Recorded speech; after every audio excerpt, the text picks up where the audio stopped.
absurd, distressed, and pensive.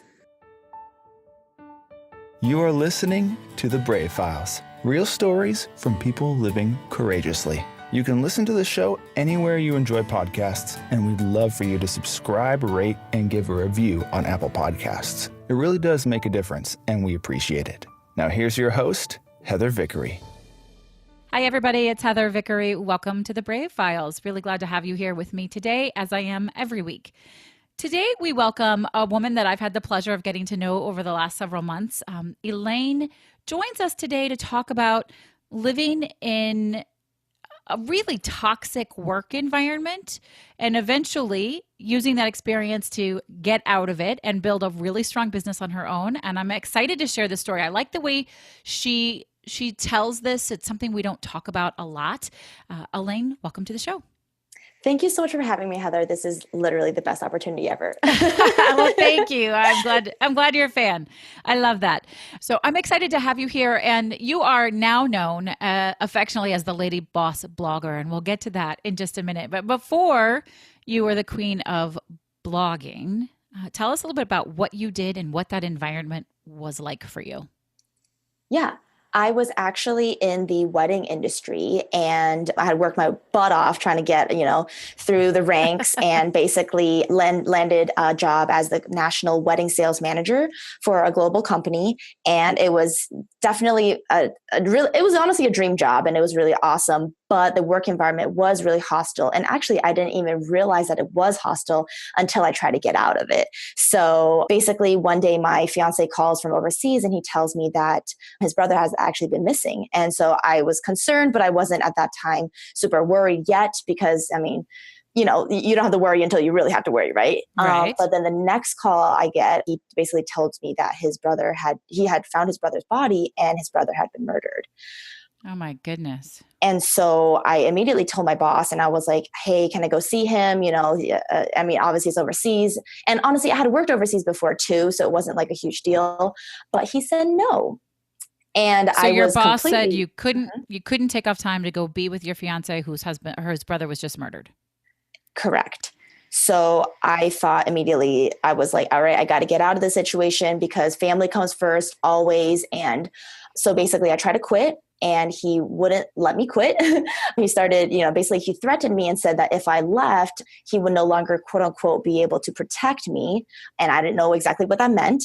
But basically I had to hire a lawyer to get out of my situation. And honestly, in retrospect, looking back, I actually did not have to do that. Of course not. Yeah, because it's a blank threat. Protect you against what? Did you ever figure out what the heck he was talking about?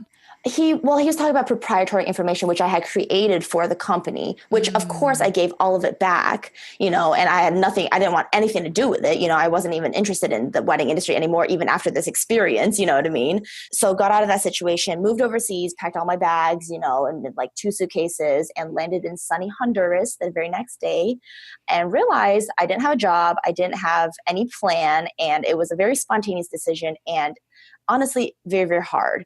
I didn't realize how bad of a transition it would be, going from first world America to third world Honduras and just not being able to find a job, not being able to understand, what it is that I was passionate about. I feel like my purpose in life had gone, my job was literally my life. I was that girl at the parties, or at the outings who would always be on her phone talking to clients because my job was my life, yeah. And because which is a problem all by itself. Yes. Your job and I was a can't total be your life. workaholic. Yeah. Yes. And so without it, I was really lost. And so I had to redefine myself and reinvent almost what it is that I wanted to do. And so I started really thinking deep within and I was like, what is it that I want to do right now? Not even down the line. I was like, what do I need right now? And what I needed to be able to communicate with people who I felt were doing something with their life so that I could glean inspiration and motivation from them. So I was looking online, trying to find, people and at platforms that basically, talked about powerful women and, just women in business. Because at that point I really needed, all my bosses have been male and I really wanted a woman to speak into my life, but I didn't have that. Interesting. And so I looked all around online and I couldn't find a single platform. And honestly, this was only like a year and a half, almost 2 years ago. I feel like a lot of things have like been happening and a lot of platforms that have been popping up within the past, year and a half. But when I was looking, there really wasn't a lot out there. So I decided to create my own so that I could have a way to like store all the interviews that I was doing, as well as create the platform that I personally needed myself. So I reached out to women who inspired me. I sent them an interview and I was like, hey, like, would you be willing to answer these questions for me? Because at that time I couldn't afford a mentor either. I'd spent all my savings, basically, getting a car, getting a house, all these things, to live down there. And honestly, I wasn't the best saver. I was making buku, like bank money, Right. But like, I really wasn't a saver, which was a problem down there. But basically I started reaching out and everyone said yes. And I was like, oh my gosh, this is awesome. This like free mentorship, and within a week of, posting these interviews, I was getting a lot of traction on my brand new baby blog. And I was like, okay, so this is something that, people are interested in, and not only am I providing value for myself, I'm providing value for other people who are reading this too. Like I'm talking about like hundreds of shares on like one post. What was that one post? Like, what do you think attracted so many people to it? I think it was just women being honest about their journeys and like how it is. Cause I asked them like, how did you get started? How do you get clients? How, you know what I mean? Like so really like deep questions that like are very interesting, to women who are starting out in business to learn from people who have been in business. Okay. At this, as you're going through this process, do you spend any time reflecting on, because you said in the opening of the show that the environment was toxic all along, but you didn't really notice it until this one thing pushed you over. Did you spend any time contemplating what had been so toxic about it and how you wanted to help people not be in that kind of toxic environment moving forward? Yeah. Oh, definitely. Basically, I realigned myself and I was like, I want my purpose to be, my desire is to create something that allows women to see just how much they can do, just how capable they are. Because when I was in that situation, I didn't feel like I was in control at all. I didn't feel like I had my life, basically my job that I worked so hard at for, 2-3 years just got whipped up, right under my feet. And I felt like I couldn't do anything about that.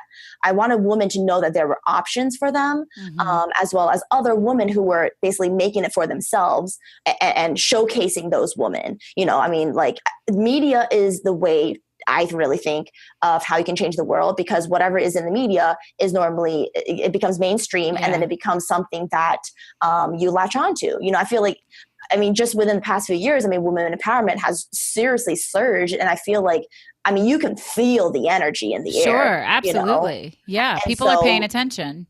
Exactly. And so for me, I really wanted to, I wanted to ride that energy and I wanted to be that energy. I want to be a part of it.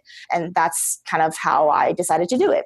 So Lady Boss Blogger is where you have ended up. Tell us a little bit about what you do and why you do it, right? Because this is a podcast about stepping bravely and courageously into your life and your world. And it's not a business podcast, but I think what you're doing is helping other people do that. So share a little about that with us. Yeah. So, the platform has always been about connecting women with other women, connecting resources, the resources that you need to other people, and basically elevating women, the everyday woman who is doing spectacular things. And so that other everyday women can see that they can do it too. And I love how you say that. I just want to step in and say, those of you who think you don't do spectacular things, you're wrong. Everyone does spectacular things. Yeah, exactly. And so I really wanted to elevate these women and give them a voice when, especially if the media necessarily doesn't. Basically, I talk about them. I promote them on all of my channels. And as of right now, we have 120,000 followers. So basically, we interview them and then we push them out to everyone so that everyone can learn about what it is that they do. And through this, honestly, a lot of people, reach out to me. They're like, hey, do you know anybody who, does XYZ, or who can help me, whatever, or who can help me start a business, who can help me, or sometimes a more specific, like who can help me reach my fitness goals. And basically it's a platform where just women connect with other women who they're interested in learning more about. So that's kind of how it's become. And now I feel like it's kind of transitioning into, a lot of people are also asking me about blogging specifically instead of like it as a connecting platform. And so I'm like starting to create this course that basically helps people understand what are the foundations of a profitable blog and how can you actually create a blog into a business? Because a lot of people want to start blogs, but they don't know how to get that to be profitable. So I help them do that. I am always amazed and impressed by people who want to start blogs because blogging feels like I'm carrying a ball and chain. Like I love to write and I love to speak publicly, but the pressure of keeping up with a blog, which if any of you have gone to my blog, you know, it's been a while. I took on podcasting and blogging went by the wayside, but hopefully it'll come back. I think it takes a unique kind of person that wants to build and dedicate and commit to a monetizing blog platform. Yeah. And I completely agree with you in what you said about the consistency. I feel like, honestly, I wasn't even a very consistent or like a dedicated person in regards to, I don't know, just like on my like personal life until I started blogging. So blogging actually changed me in the sense of like, all of a sudden I had a purpose of like, I need to make sure that I show up for these women every single day because they're waiting for me, you know, they're ready for this content. And if I don't deliver, you know, where are they going to go? They're going to go elsewhere. So I have to be there every single day. So I feel like what's contributed so much to this success, honestly, is because, I mean, for 365 days, I did not fail to post one brand new blog post every single day at 6 p.m., you know? And so like just being consistent because I felt like I had a responsibility to these women. So how the heck do you pull that off? Like, how do you post every single day, 7 days a week for an entire year? And honestly, I still do it. I still post every single day. It's an editorial calendar. So I post because I don't curate every single part of my content, right? I mean, they're writing it out. So I do a lot of outreach. You know, I'm like, okay, do you want to be a part of the blog? Da, da. And okay. So collaboration helps. Exactly. And now, I mean, actually a week into it, I started doing paid collaborations, which basically, you know, like if they want to talk about their business on my platform, they actually pay. So it's kind of like a online magazine, sure. And they pay for that advertorial, you know, but it's also like a piece of valuable content. So it's like a win-win situation. That totally makes sense to me, but it's impressive and gutsy that a week into starting this, you're like, I'm going to make people pay for, like, somebody's going to look, you're going to pay for it. How the heck did you make that sale? Okay, here's how I did it. I reached out to 100 women, 10 women got back to me, and one person paid me. And it was only $5 to start out with. So I started out as $5. And then every month as my following grew and as, you know, I grew more confident, I added $5. So it was in 10, 20, 25, 30, etc. And so now it's up to $100. I love that. And I think it's a great gift. It's a great lesson for anybody who's listening, who is in some sort of sales or startup or working on a side hustle.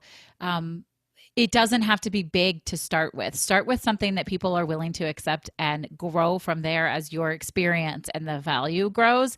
Mm-hmm. I really like that a lot. I love that you started at 5 and now, I mean, 100 is solid and still reasonable, but big difference in a year from $5 per paid post. Yeah. And I love that what you said in regards to like, I mean, just, you know, just starting, you know, I feel like, honestly, I was very nervous, you know, of what when I started, you know, I had no idea if people would pay me, but honestly, I really needed the money. You know, I needed a job. I hear that. You know, I couldn't have it as a hobby. Like literally, I was like in that rut, you know? And so like, I feel like you just have to try it, you know, and I mean, I did get a lot of negative feedback as well. You know, it's not like people are not going to say no and be like, are you crazy? I mean, you want me to pay you? I've been featured in XYZ, all these other publications. Why would I pay you? You know what I mean? So like, it's not like you're not going to get pushback. Sure. Everybody can push back. If you're in business, that's ultimately what happens. Without a doubt. Elaine, are you considered an influencer now? Is that what you would say? I mean, a lot of people call me that. But I mean, I don't know. I feel awkward saying that, you know. But I mean, I did actually create a book I wrote a book it's a 22-page free ebook on how to become an Instagram influencer. And it's how I started monetizing my Instagram at only 6,000 followers. You can actually grab it at bit.ly/Instagram influence if you're interested in it. But we'll have links to that on the show note if it's something you want to check out. Yeah. But I mean, I would say if you do something day in and day out from like 6 a.m. to midnight, which is what I did, you're ultimately going to grow your influence without even trying, quote unquote. Or I guess you're trying like super hard, but like in a sense of like, if you're in something day in and day out, there's not a chance that you won't become influential. I hear that. I think that makes sense. Anything that you do hardcore all the way is going to have some reaction. There's going to be something that comes out of it. So I just popped on. I don't normally do this. I keep a timer on my phone during podcast interviews so I don't lose track of time. But I just popped on your Instagram and you have over 20,000 Instagram followers. And that's amazing to me. What I want to know is, and I'm sincerely asking this, I'm not trying to be a jerk. What are they getting from you? Like, what are these 20,000 women or people? I'm assuming they're women. They're probably not all women. They're 80% women. What are they getting from you? What are you offering them? And I don't mean like learn how to be a blogger or anything like that, but really, what is their takeaway? I mean, I think not so every single day I post either a resource or a motivational quote. So I think when people follow me, I feel like I provide value, a piece of value to them every single day. Like, for example, when you go online, you don't want to be discouraged, when you see a photo, you don't want to be like disheartened, when you feel like you can't do something or other. But like for me, I think I provide the resources that they need in order to achieve something that they want to achieve, and if they're following me, they're more than likely, a blogger in business or a wannabe blogger in business. Right. And so then the resources are very valuable to them. And in addition to that, with a daily inspiration from somebody who's actually doing it, is also very valuable in the sense of like, this is what this woman says. And then when they read the interview, they're like, oh yeah, she's in the fitness and I'm in fitness too. This is what she says. I'm going to like tune in, And so like, not only is it just like, one category per se, it's like women across all, globally, internationally, and across like all sorts of different business niches. So now the women, I see that here. You've got either an inspirational quote by a specific woman or a call to action of some kind, like go and check out 5 ways to build trust using social media. So the women you're featuring, you can find them on your blog. Is it an interview series or how do they get featured? Yes. So all the quotes are pulled from the interview series and all the resources are either written by me or by the women that we feature. So they can have the opportunity to not only get featured, but also write on their expertise or whatever it is that they're wanting to get known for as a guest post. And that's how does somebody become one of your interviewees? They either reach out or I reach out to them, or it's a lot of referrals, or a lot of people are like, hey, like I was featured, here's my friend, and they're like, I love my experience, they'll recommend their friends. So like I used to do a lot more outreach. Now you don't have to. Yeah, a lot less. And honestly, what I've done is I've optimized all of my social media platforms to make them work for me. So instead of me reaching out, clients reach out to me because of how, I structure it. I'm like, ask Elaine how to get featured. And then they do, so you're providing a very, very clear piece, like on my Twitter, I think, it's a great call to action. Yeah, exactly. And it's like one thing that they do and they do it.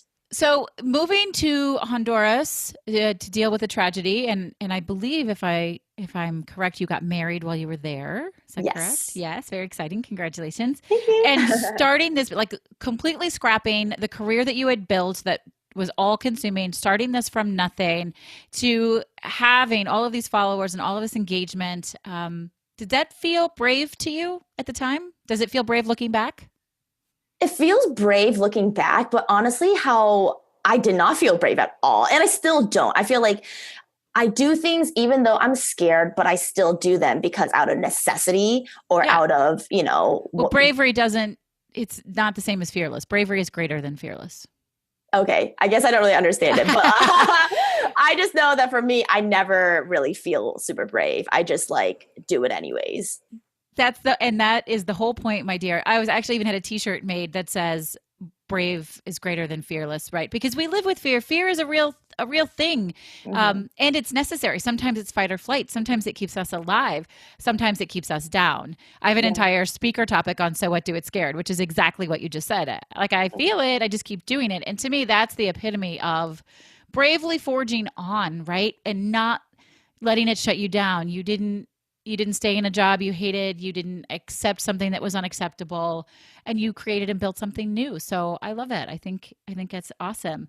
Yeah. And honestly, going back to like a little bit of breaking through fears, like I was terrified of telling people honestly about my stuff because I was afraid that like a former boss would come and find me and like shut me down. Like that was like a legit On what grounds? fear. Like, what could he shut you down on? You know what? It's just brainwash. Yeah, fear is not rational. You're right. Exactly. So I just literally thought, I mean, I don't know why I thought that, but I thought that. And so I was terrified of being on video because I was nervous that like, I don't know, I was just nervous. And so anyways, I had gotten all these people, they're asking me like, hey, can you be like on my, my video series, And like during like the year, I guess that was like a new thing where like people want to interview you for like their video series, like email video series. And then, you share it. And it's like a way to like grow your list. Mm-hmm. And so literally during Christmas, like, oh my God, like 3 people reached out to me like consecutively. And they're like, hey, like, would love to have you on my video series. And I was just like, you know what?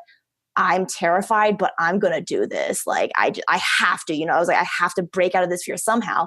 And so then I did them all 3 and like, back to back and like one day, during Christmas or like a little bit like a day after or something. And then like, I feel like that broke, my fear of being on camera, even though I was like That's sweating, awesome. my hands were shaking and everything. And now I'm like, I was just a speaker at, this panel, blogging panel conference, talking about blog sponsorship, but it had to, I had to make a very conscious effort, and I still do, of like being able, and even being on this podcast, I feel like even like give me like, 6 months ago, I would have never agreed to this. You know what I mean? It takes practice. We all know that I have it's not a fear or a phobia of video. I'm fully capable. I just don't love it. And so I push back on it, and I'll get myself out there. And it's funny. It's only when it's self-guided by me. I will happily join somebody else's video or something. But when I'm in charge of it, there feels like a lot of extra pressure. It's how I ended up in the podcast format, because it feels comfortable and safe for me. And I don't know what that is, but I do it sometimes, but I don't do it a lot. So I get that. And the more you do it, the better you are and the more comfortable you are. And even if you don't always love it, you're capable, which is good. Yeah. So throughout all of this, what would you say has been the most difficult thing? What was your biggest struggle? I would say, I mean, it's been a struggle all along. There's just like little struggles that like amount to big struggles. But I would have to say, trying to be there for my husband while I was struggling myself. Yeah. Honestly, like he was like more there for me than I would, you know what I mean? Like it was just like a really rough time.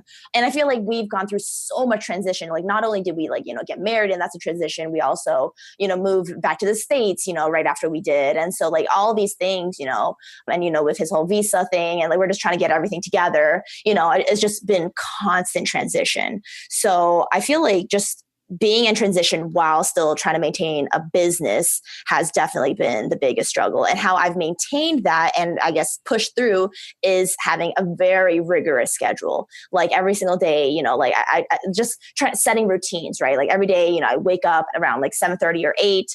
I call my interns at 9 a.m. exactly, give them their projects, delegate, etc. And then, work until, to lunch, eat. And then I started this new thing where I'm like working out from 2 to 5, where basically I set up my elliptical. I dusted off my elliptical. Working out from 2 to 5, 3 hours every day? Literally just walking and blogging. I have my computer open and I'm just walking and blogging. So yes, because I was like, man, like marriage is not doing me too well. I'm like, I could not multitask. Like I can't read or do anything when I haven't been on a treadmill. It's actually humorous, legit, probably in about 10 years, but like I couldn't ever blog. How do you do that? There's like a little stand that like, I don't know, it was literally, it's like built in there. And I was like, this is like sign, but like, you're in one place, you're just like walking, I guess. I guess I can do it. Too many things. My brain, I have discovered, I teach people not to multitask because I really think, and I'm not harshing on you, I think it's impressive that you can do that, because I think you can't focus on more than one thing at a time. But I know a lot of people can do physical things like that, and it's sort of mind numbing. Like it doesn't take up any space. My partner can listen to a podcast and write a blog post at the same time. And there's no way. My brain can't do two things at once. So I'm impressed. Yeah. What would you say along the process has been the biggest pleasant surprise? Just how supportive other women are. I feel like, honestly, I've gained like not only clients, but I've gained a lot of friendships, Yeah. I was just doing this video series, like this Facebook reality TV show thing, and I was filming it. And I had one of the girls, the very, very first girl that I had ever featured, her name is Portia, on my blog. And we were just like, did a little chat. And I was like, man, we had met, when I was actually, like back in Chicago, in the wedding industry. And then we had just stayed in contact. And I was part of her blogging series panel as a speaker. And then now, we just have been collaborating back and forth. So I feel like I've just established relationships throughout the years that have really stuck. And I'm just that's what I'm most grateful for. I love that. I think it's great. Relationships are everything. Connection is everything. It's my word of the year, actually, connection. Yeah. And it means so many different things. Yeah. So as you've gone through this journey, how do you stop and honor and celebrate the successes, both big and small? I rest. Whenever I have a huge success, That's awesome. I literally just take time and just I binge watch, Netflix, or I hang out with my husband. I go out, but more than anything, I actually always post it on social media. When I got featured on the Huffington Post, I was like, oh man, I plastered that thing everywhere. I was so happy. Yeah, you got to do that. Right. Or whenever I'm featured in books, whenever I'm featured, in whatever it is, I love sharing that. And people want to celebrate with you. They do. Sharing is caring. Right. Exactly. And then, they want to also a lot of people want to know where you are tracking in your business and they want to be a part of it. Yeah, exactly. Yeah. So, I rest, I watch TV, post about it. And then, we have a celebratory dinner, my husband cooks for me, stuff like that. That's awesome. But definitely taking time to celebrate and rest. Good. Those are great. I think those are great. Finding ways to celebrate with others, whether that's just via social media or your husband or your friends.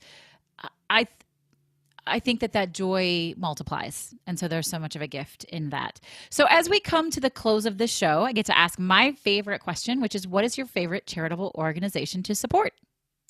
Definitely the Micah Project. So we have actually been supporting, or the Lady Boss Blogger has been supporting the Micah Project since, oh goodness, I don't even know when. I believe it's since January. But basically, this is a project that's very close to my heart because it's actually the organization that picked up my husband from the streets when he was a kid. So my husband grew up on the streets of Honduras. His parents both passed away when he was really young. Oh. And so this organization gave him a home, gave him an education, and honestly is the reason why we met, because the founder actually went to my college. And then basically my husband was like, oh, he went there, then I want to go there too. And then he got in, so he basically challenged himself to get into this school.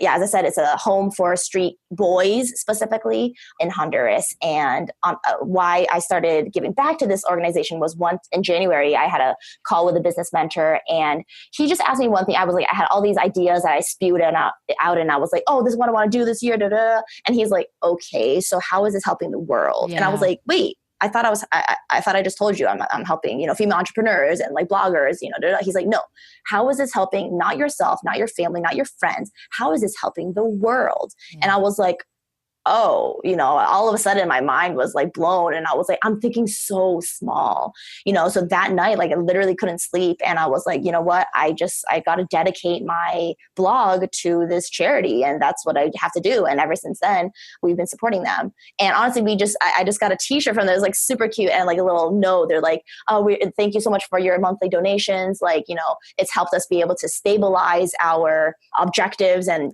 basically them being able to, because they have something stable, then they can that's great, help out their charity better. I deeply believe that all organizations should have some roots in charity, some things that they give back. It's one of the reasons we do this. And what your friend and your mentor said is exactly why I ask that question at the end of each show, so that we can raise awareness of things that are beyond our scope. We try, even those of us that try to see the world as a whole view, We have blinders on despite the fact that we don't want them. And there's so much we don't know about. I would never know that that organization exists. And I'm grateful that you brought it to our attention. So I ask my listeners always each week, go check them out. You'll find the links in the show notes and learn more about them. At the very least, share it with somebody else. If you have something to give, whether that's money, time, resources, we ask you to do that and continue to help the world be a better place together and collectively. That's a great one. Thank you, Elaine. Can you share your 3 words with us one last time? Yes, they were absurd, distressed, and pensive. Okay. So I want to talk about them for just a second because this is the first time, and I find it interesting that the words haven't been, for lack of a better term, positive, like as in how you feel and where you are now. So tell me about the choice of these words and what they represent for you. I think absurd is, it just represents like how crazy it was that I was in that situation in a verbally abusive environment without even knowing it. And then having gotten out of it, I was like, wow, like scales just like fell from my eyes of like what the world could be, so I thought it was very absurd that like I stayed in it for so long and I was blind for so long. And distressed? Distressed, I felt like, it's just going from one distress to another distress, and I guess distress in the sense of also transition, of like everything just being tattered and unknown. And like, that's for the majority of the part of how blogging has been. And like this journey has been, it's been really, really distressed. So there's like little wins, but also like, it just kind of, It's okay. And then pensive, interesting word. I feel like this whole journey has made me a lot more reflective and a lot more appreciative of just everything that we have and what is going on in the world. And I feel like it's opened my eyes up to just like the bigger picture. It's not about just business. It's not just about you. It's not just about your family. It's about the world and how you can make a lasting impression on the world. So thank you for sharing that. It's a beautiful perspective. And I'm glad we had an opportunity to talk about what those words represented for you. I have enjoyed having you on. You are a ball of energy. We were at a retreat together in February and I was like, well, this girl's got a lot of energy.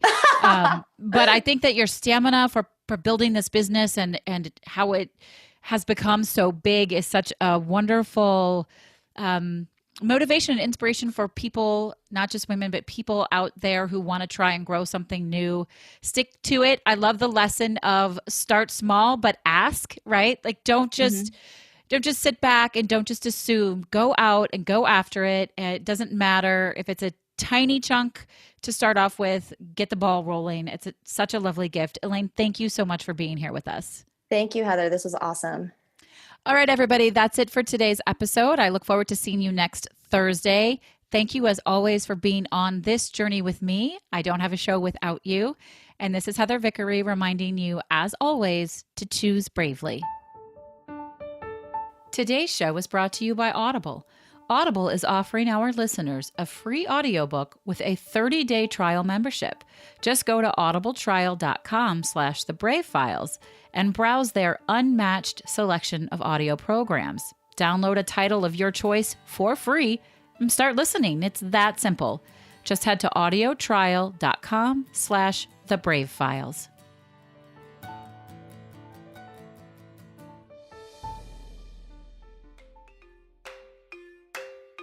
The Brave Files is proudly supported by Lost Format Apparel, a socially conscious clothing company. You already know that homelessness is a huge problem. Over 500,000 Americans are living without shelter and millions more without consistent access to everyday basics. My friends at Lost Format know that solving homelessness is a much larger problem than any one company or person can solve on their own. It requires teamwork, sacrifice, strength, and building communities through personal and professional relationships. And isn't that exactly what the Brave Files podcast is all about? That's why I'm proud to say that the Brave Files has partnered with Lost Format, and together we're working to change the face of consumerism in addressing homelessness. You can now get one of 2 fantastic shirts custom designed specifically for the Brave Files. Each order goes towards providing necessities to the homeless. We have one shirt that, of course, says choose bravely, and another that reminds you that brave is always greater than fearless. head on over to vickeryandco.com/store to see both beautiful shirts and to check out the entire product line from Lost Format. All of their stuff is super soft and comfortable and has an amazing fit. Use promo code BRAVE to get 10% off of your Brave Files custom t-shirts.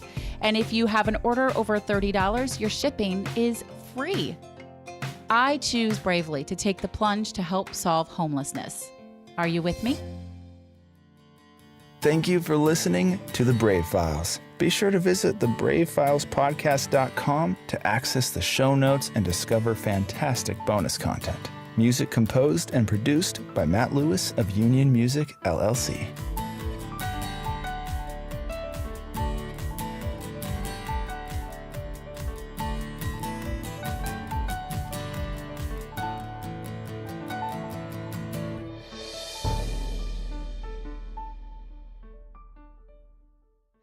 Special thanks to our editor and audio mix expert, Andrew Olson. I am eternally grateful for all that he does to make each week sound so fantastic. You can hear more of Andrew's work at findandrewolson.com.